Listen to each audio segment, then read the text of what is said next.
I've been waiting to ask you about your biggest strength, which is being a test match finger spinner, where you've charted a new course for yourself. And that's our third photograph, the 350th wicket. Fastest to 250, fastest to 300.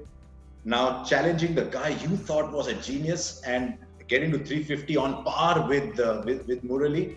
It's been quite a journey, this finger spin in test match cricket. Was it your variation? Was it control? What is it about bowling red ball finger spin? Asha, for all the I used to endure when I started playing test cricket about how I tried too much and I was not bowling the ball repetitively again and again.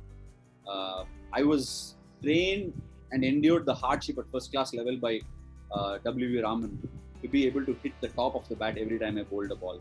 The accuracy in length, the accuracy in line, which he kept challenging me every day at the nets. And that's exactly where my subconscious mind trained itself to do repetitions at will at different stages of my career. And being a finger spinner, I've always felt that accuracy is something that you can bank upon.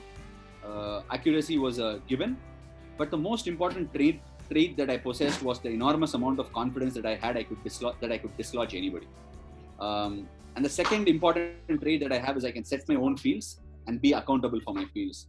I want to take you back to the previous question that you had asked me about what is a journey for an 18-year-old or a 17-year-old or a 16-year-old good off spinner.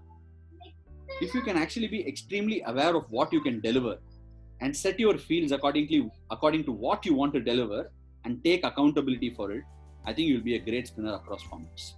It doesn't matter which format you're playing in, but the whole essence of cricketers having to take accountability for what they want to do or what they are going to do is the biggest trait that's going out of the window as times go by.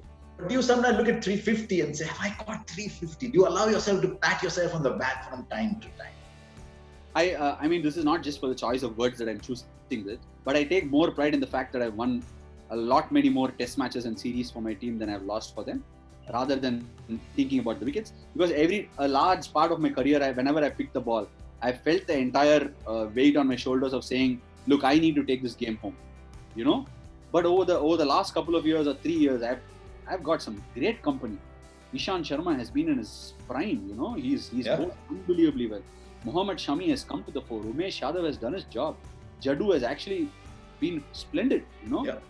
Sometimes when there are choices to make between me and Jaddu, it ends up that Jaddu plays a lot more than I do right now. And in a lot of cases, it's justified because he is batting beautifully at this point of time. But keeping all that aside, I should be happy for the fact that I have bowlers that I'm competing to play for a spot. Yeah. All I need to do is to keep this healthy environment going, is to keep myself in the prime of form and be bowling at the best that I can.